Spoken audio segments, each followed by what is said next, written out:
my boys, except myself, I was born in Tibet.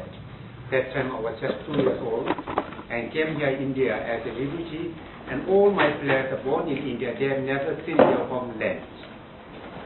And we have been in India since 1959, and they are brought up in India. They have did their education in India. And then this is a story of the football team who goes different parts of Europe and playing in India, giving a message, promoting peace through sports. Actually, why we select the football is that football is the most popular game in the world, and that too are popular among the Tibetans. And this is the game played in Tibet before Chinese invention. That was in the early 19th century. It was introduced by British in Tibet.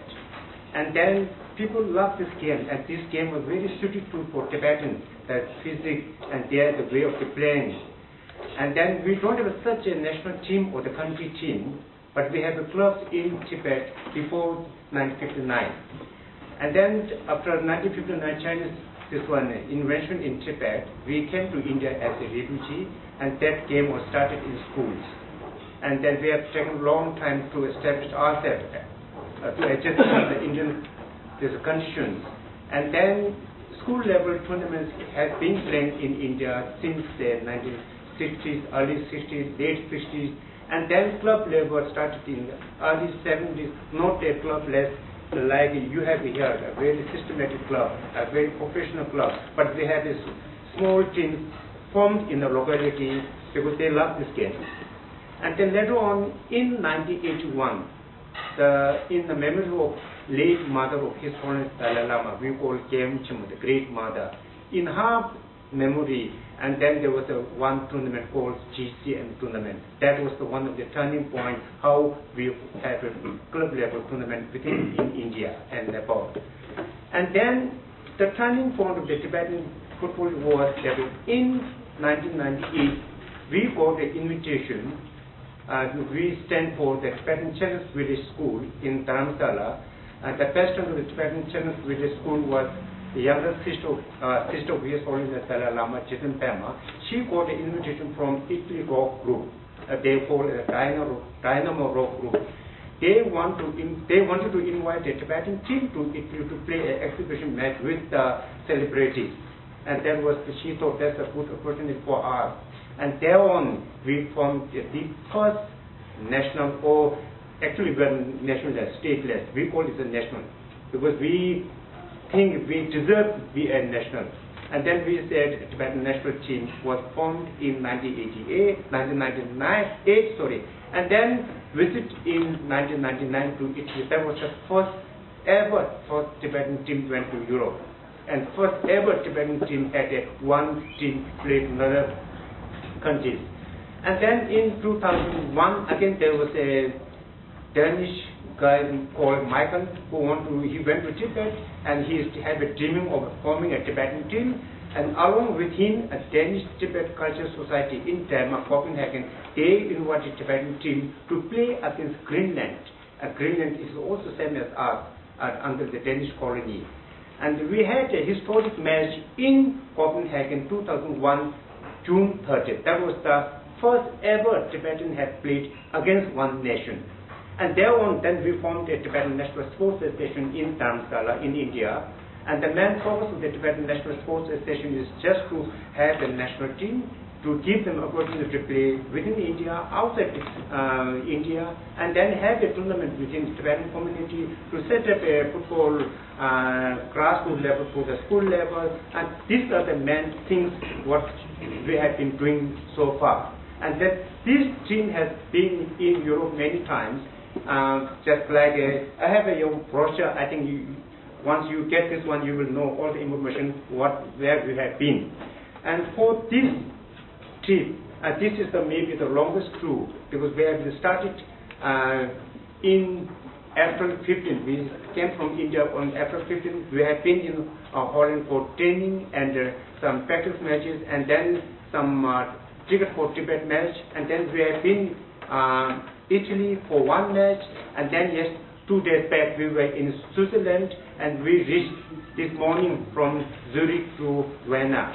And this is all about the history or the story of the matter of the Tibetan football team. And then if you have any question, could you please ask me? Yes, please. I have only one question. Is this tour at this moment a statement against the Olympic Games, or is this a statement for Tibet, for the independent Tibet? See, this is a very sensitive question. I like this question very much. See, we say His Holiness, the moment the China got Olympic in 2001 in Moscow, the very moment he told the media, and see what media expect. The media expect that Dalai Lama should say boycott China, the Olympics, sorry. And he never said that one.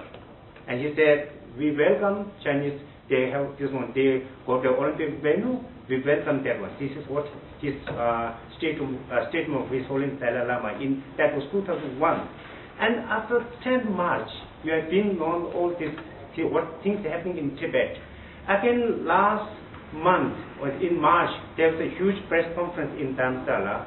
And then again, people thought, oh, this time Dalai Lama may say, no, you boycott China, this one, Olympic.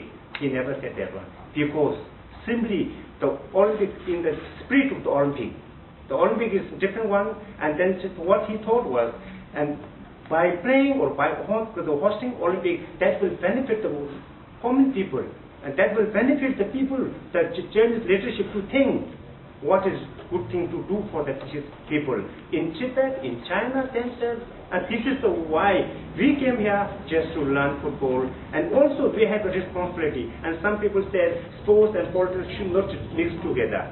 But we were born as a refugee, and then they ask questions.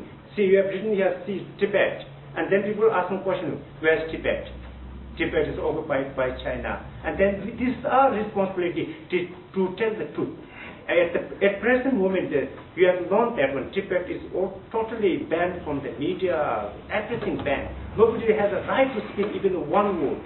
And we have the responsibility to speak behind them. On behalf of them, we have the responsibility being a Tibetan. We have to speak on their behalf. We are not anti-Chinese. Please remember that one. We are not anti-Chinese. Because we are against the policy by the leadership of Chinese leader, and we are against that one. We are not anti-Chinese. Vielleicht darf ich kurz unterbrechen, ja? Es wäre gut, wenn wir noch ein bisschen beim Sport bleiben, und dann kommen wir wieder zurück zu der Politik. Das ist ja unausweichlich. Und ich hätte gern gehabt, dass man noch, also unsere Coach und die Repräsentanten von Stadtlauf auch noch sprechen, die Deutsch sprechen, warum sie sich für Tibet einsetzen, weil ohne ihre Einladung hätte es ja gar keinen Sinn gehabt, dass ich tibetische Fußballer hierher bringe. Und es sind ja nicht irgendwelche Clubs, sondern es sind ja auch Profi-Clubs, ja. Ich würde schon gerne auf die noch zu Wort kommen, dass jeder mal sagt, was er hier zu suchen hat. Ja?